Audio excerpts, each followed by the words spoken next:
The Curse of Mittavinda. Chapter 1. Jealousy.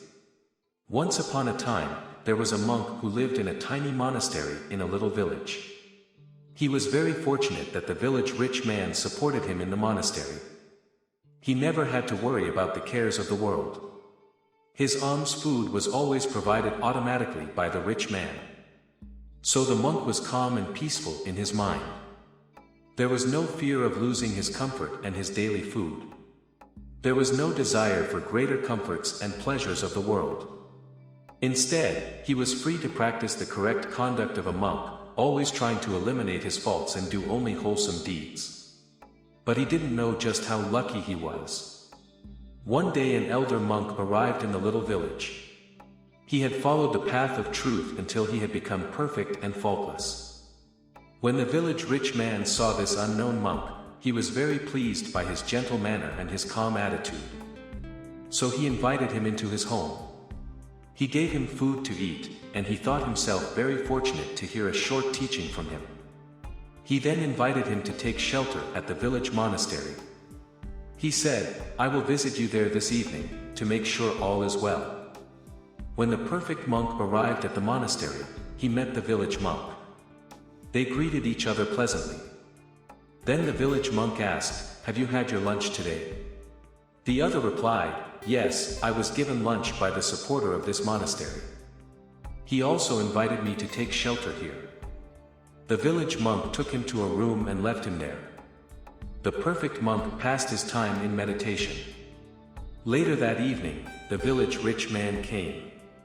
He brought fruit drinks, flowers and lamp oil, in honor of the visiting holy man. He asked the village monk, "Where is our guest?" He told him what room he had given him.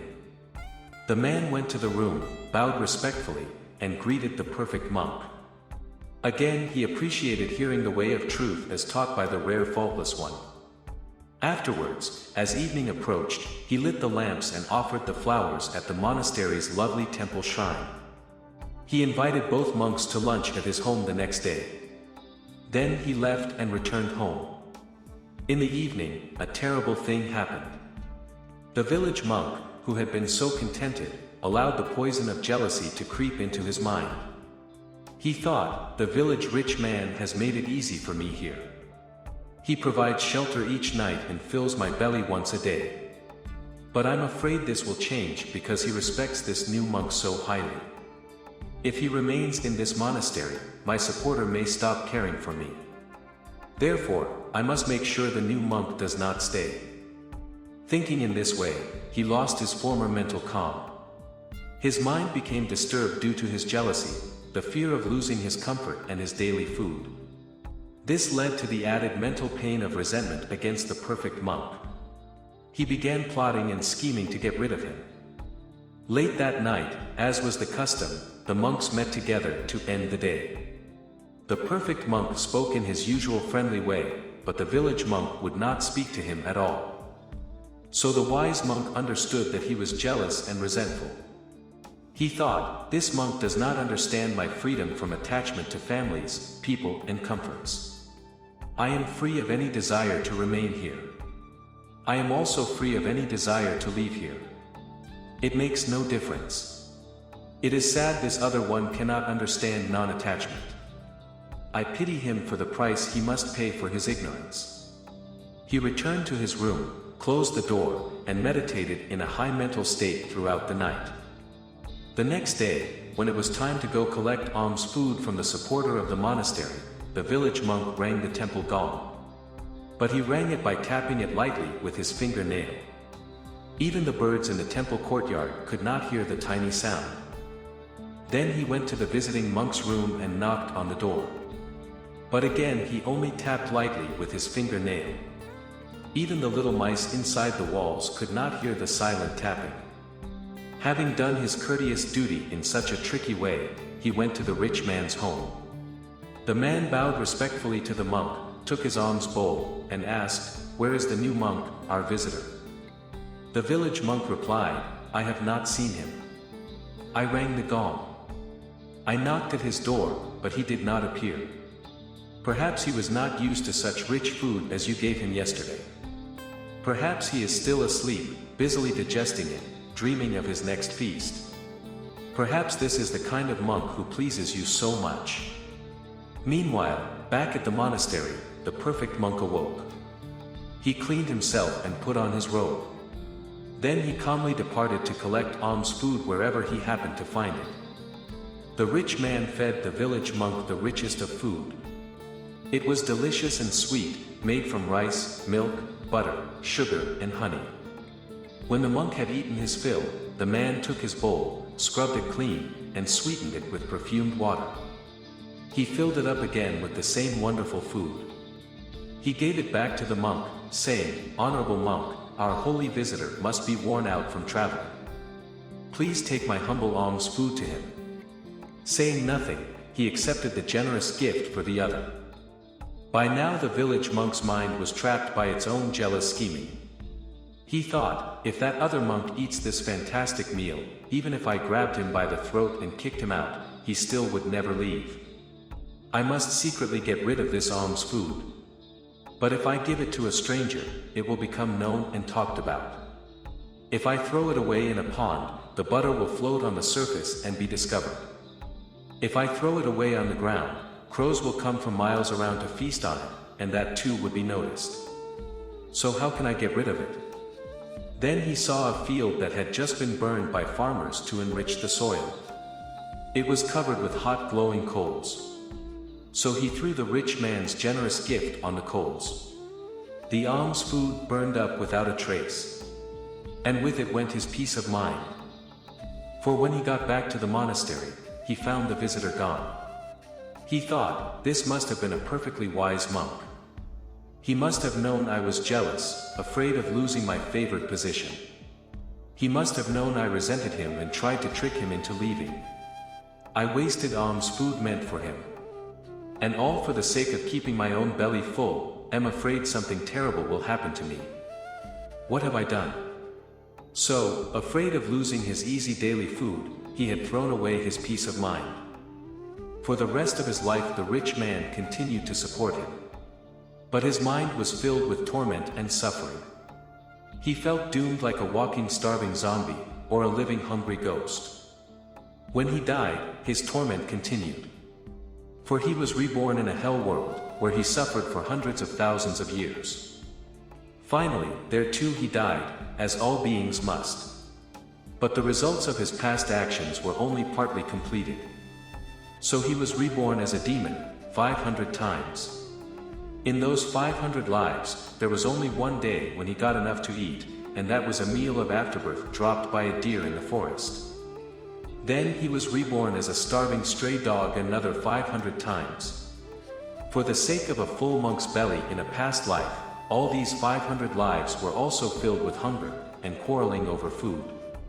Only a single time did he get enough to eat, and that was a meal of vomit he found in a gutter. Finally, most of the results of his actions were finished. Only then was he so very fortunate enough to be reborn as a human being. He was born into the poorest of the poor beggar families of the city of Kasi, in northern India. He was given the name, Mittavinda. From the moment of his birth, this poor family became even more poor and miserable. After a few years, the pain of hunger became so great, that his parents beat him and chased Mittavinda away for good. They shouted, "Be gone forever. You are nothing but a curse." Poor Mittavinda. So very long ago he had not known how lucky he was. He was contented as a humble village monk. But he allowed the poison of jealousy to enter his mind, the fear of losing his easy daily food. This led to the self-torture of resentment against a perfect monk, and to trickery in denying him one wholesome gift of alms food. And it took 1,001 lives for the loss of his comfort and daily food to be completed. What he had feared, his own actions had brought to pass. Chapter 2. Greed. Little did poor Mittavinda know that his lives of constant hunger were about to come to an end. After wandering about, he eventually ended up in Benares. At that time the Enlightenment being was living the life of a world-famous teacher in Benares. He had 500 students. As an act of charity, the people of the city supported these poor students with food. They also paid the teachers fees for teaching them. Mittavinda was permitted to join them. He began studying under the great teacher. And at last, he began eating regularly. But he paid no attention to the teachings of the wise master. He was disobedient and violent. During 500 lives as a hungry dog, quarreling had become a habit. So he constantly got into fist fights with the other students. It became so bad that many of the students quit. The income of the world-famous teacher dwindled down to almost nothing. Because of all his fighting, Mittavinda was finally forced to run away from Benares. He found his way to a small remote village. He lived there as a hard-working laborer, married a very poor woman, and had 2 children. It became known that he had studied under the world-famous teacher of Benares. So the poor villagers selected him to give advice when questions arose. They provided a place for him to live near the entrance to the village. And they began following his advice. But things did not go well. The village was fined 7 times by the king. 7 times their houses were burned. And 7 times the town pond dried up. They realized that all their troubles began when they started taking Mittavinda's advice. So they chased him and his family out of the village. They shouted, "Be gone forever! You are nothing but a curse!" While they were fleeing, they went through a haunted forest.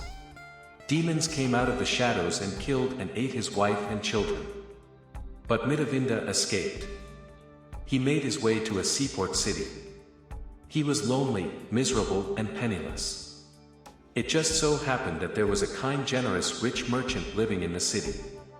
He heard the story of Mittavinda's misfortunes. Since they had no children of their own, he and his wife adopted Mittavinda. For better or worse, they treated him exactly as their own son. His new mother and father were very religious. They always tried to do wholesome things. But Mittavinda still had not learned his lesson. He did not accept any religion, so he often did unwholesome things. Some time after his father's death, his mother decided to try and help him enter the religious life. She said, "There is this world and there is the one to come. If you do bad things, you will suffer painful results in both worlds." But foolish Mittavinda replied, "I will do whatever I enjoy doing and become happier and happier. There is no point considering whether what I do is wholesome or unwholesome. I don't care about such things." On the next full moon holy day, Mittavinda's mother advised him to go to the temple and listen all night long to the wise words of the monks. He said, "I wouldn't waste my time." So she said, "When you return I will give you 1,000 gold coins." Mittavinda thought that with enough money he could enjoy himself constantly and be happy all the time. So he went to the temple.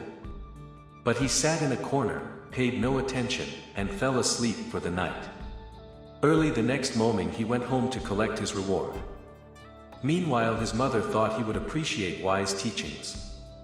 Then he would bring the oldest monk home with him. So she prepared delicious food for the expected guest. When she saw him returning alone, she said, "Oh my son, why didn't you ask the senior monk to come home with you for breakfast?" He said, "I did not go to the temple to listen to a monk or to bring him home with me. I went only to get your 1,000 gold coins." His disappointed mother said, "Never mind the money. Since there is so much delicious food prepared, only eat and sleep." He replied, "Until you give me the money, I refuse to eat." So she gave him the 1,000 gold coins. Only then did he gobble up the food until all he could do was fall asleep. Mittavinda did not think 1,000 gold coins were enough for him to constantly enjoy himself. So he used the money to start a business, and before long he became very rich.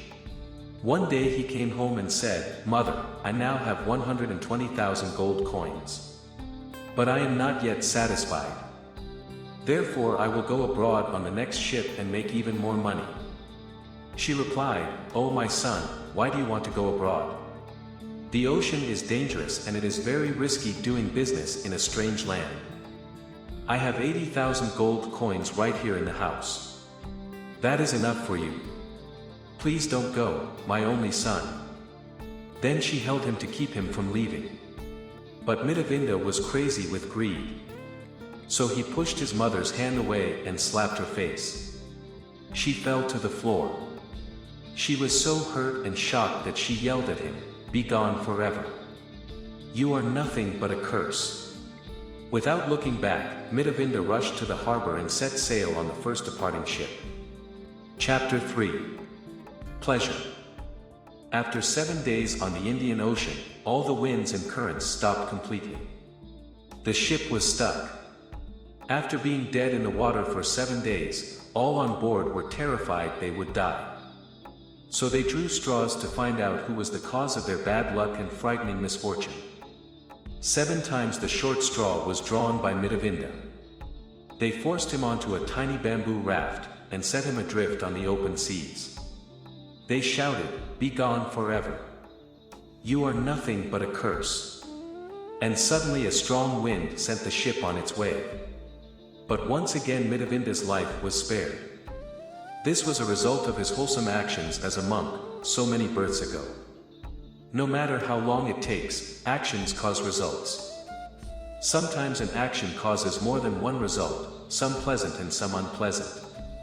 It is said there are Asuras who live through such mixed results in an unusual way. Asuras are unfortunate ugly gods. Some of them are lucky enough to change their form into beautiful young dancing girl goddesses. These are called Apsaras. They enjoy the greatest pleasures for 7 days. But then they must go to a hell world and suffer torments as hungry ghosts for 7 days. Again they become Apsara goddesses, back and forth, until both kinds of results are finished. While floating on the tiny bamboo raft, it just so happened that Mittavinda came to a lovely glass palace. There he met 4 very pretty Apsaras. They enjoyed their time together, filled with heavenly pleasures, for 7 days. Then, when it was time for the goddesses to become hungry ghosts, they said to Mittavinda, "Wait for us just 7 short days, and we will return and continue our pleasure." The glass palace and the 4 Apsaras disappeared. But still Mittavinda had not regained the peace of mind thrown away by the village monk, so very long ago. 7 days of pleasure had not satisfied him. He could not wait for the lovely goddesses to return. He wanted more and more. So he continued on, in the little bamboo raft. Lo and behold, he came to a shining silver palace, with 8 Apsara goddesses living there. Again he enjoyed 7 days of the greatest pleasure. These Apsaras also asked him to wait the next 7 days, and disappeared into a hell world. Amazing as it may seem, the greedy Mittavinda went on to 7 days of pleasure in a sparkling jewel palace with 16 Apsaras. But they too disappeared. Then he spent 7 days in a glowing golden palace with 32 of the most beautiful Apsaras of all. But still he was not satisfied. When all 32 asked him to wait 7 days, again he departed on the raft. Before long he came to the entrance of a hell world filled with suffering tortured beings. They were living through the results of their own actions. But his desire for more pleasure was so strong that Mittavinda thought he saw a beautiful city surrounded by a wall with 4 fabulous gates. He thought, "I will go inside and make myself king." After he entered, he saw one of the victims of this hell world. He had a collar around his neck that spun like a wheel, with 5 sharp blades cutting into his face, head, chest and back. But Mittavinda was still so greedy for pleasure that he could not see the pain right before his eyes. Instead he saw the spinning collar of cutting blades as if it were a lovely lotus blossom. He saw the dripping blood as if it were the red powder of perfumed sandalwood. And the screams of pain from the poor victim sounded like the sweetest of songs. He said to the poor man, "You've had that lovely lotus crown long enough. Give it to me, for I deserve to wear it now." The condemned man warned him, "This is a cutting collar, a wheel of blades." But Mittavinda said, "You only say that because you don't want to give it up. The victim thought, at last the results of my past unwholesome deeds must be completed. Like me, this poor fool must be here for striking his mother. I will give him the wheel of pain. So he said, since you want it so badly, take the lotus crown. With these words the wheel of blades spun off the former victim's neck and began spinning around the head of Mittavinda. And suddenly all his illusions disappeared. He knew this was no beautiful city, but a terrible hell world. He knew this was no lotus crown, but a cutting wheel of blades, and he knew he was not king, but prisoner. Groaning in pain he cried out desperately, take back your wheel. Take back your wheel. But the other one had disappeared. Just then the king of the gods arrived for a teaching visit to the hell world. Mittavinda asked him, O king of gods, what have I done to deserve this torment? The god replied, refusing to listen to the words of monks, you obtained no wisdom, but only money. 1,000 gold coins did not satisfy you, nor even 120,000. Blinded by greed, you struck your mother on your way to grabbing greater wealth still. Then the pleasure of 4 apsaras in their glass palace did not satisfy you. Neither 8 apsaras in a silver palace, nor 16 in a jewel palace. Not even the pleasure of 32 lovely goddesses in a golden palace was enough for you. Blinded by greed for pleasure you wished to be king. Now at last, you see your crown is only a wheel of torture, and your kingdom is a hell world. Learn this, Mittavinda, all who follow their greed wherever it leads are left unsatisfied. For it is in the nature of greed to be dissatisfied with what one has, whether a little or a lot. The more obtained, the more desired, until the circle of greed becomes the circle of pain. Having said this, the god returned to his heaven world home. At the same time the wheel crashed down on Mittavinda. With his head spinning in pain, he found himself adrift on a tiny bamboo raft. Soon he came to an island inhabited by a powerful she-devil. She happened to be disguised as a goat. Being hungry, Mittavinda thought nothing of grabbing the goat by a hind leg. And the she-devil hiding inside kicked him way up into the air. He finally landed in a thorn bush on the outskirts of Benares. After he untangled himself from the thorns, he saw some goats grazing nearby. He wanted very badly to return to the palaces and the dancing girl Apsaras. Remembering that a goat had kicked him here, he grabbed the leg of one of these goats. He hoped it would kick him back to the island. Instead, this goat only cried out. The shepherds came and captured Mittavinda for trying to steal one of the king's goats. As he was being taken as a prisoner to the king, they passed by the world-famous teacher of Benares. Immediately he recognized his student. He asked the shepherds, "Where are you taking this man?" They said, "He is a goat thief. We are taking him to the king for punishment." The teacher said, "Please don't do so. He is one of my students. Release him to me, so he can be a servant in my school." They agreed and left him there. The teacher asked Mittavinda, "What has happened to you since you left me?" He told the story of being first respected, and then cursed, by the people of the remote village.